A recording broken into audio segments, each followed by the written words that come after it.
अस्सलामु अलैकुम मित्रों, आज अमने एक सेवा करवानो मौको मळ्यो। तटकेश्वरना इलियासभाई बनानो कॉल आव्यो हतो के होस्पिટલનો બેડ આંબાવાડી ખાતે મૌલાના ગુલામ રસૂલ મલિક સાહેબના ઘરે પહોંચાડવાનો છે। અલ્હમ્દુલિલ્લાહ બેડ પહોંચાડ્યા બાદ મૌલાના સાહેબ સાથે મુલાકાત કરવાનો પણ સન્માન મળ્યું।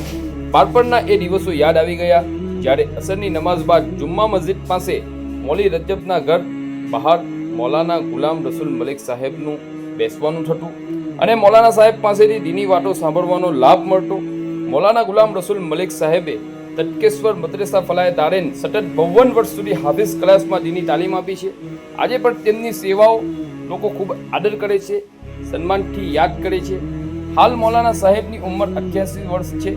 તેમના પુત્ર મૌલાના જાવેદ સાહેબ સાથે પણ મુલાકાત થઈ અને હાલત વિશે માહિતી મળી। શું કેવી રીતના થયું?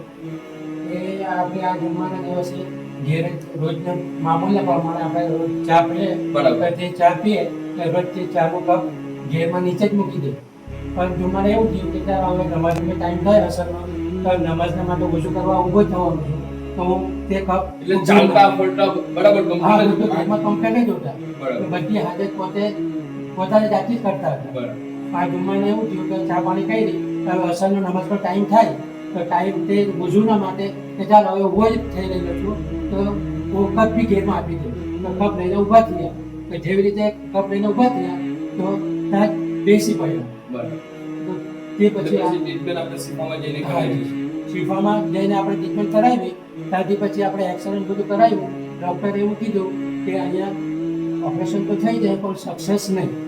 તો પછી અમે હાજર મૌલાના યુસુફ સાહેબ તંકારવી સાહેબ ને મુફતી અક્ષર સાહેબ એમનાથી મશવરા લીધો ને પછી એ મશવરાના હિસાબથી રામદેવના ડૉક્ટર ઇસ્માઇલ દાદા પાસે બધું એ ટ્રીટમેન્ટ કરાવી।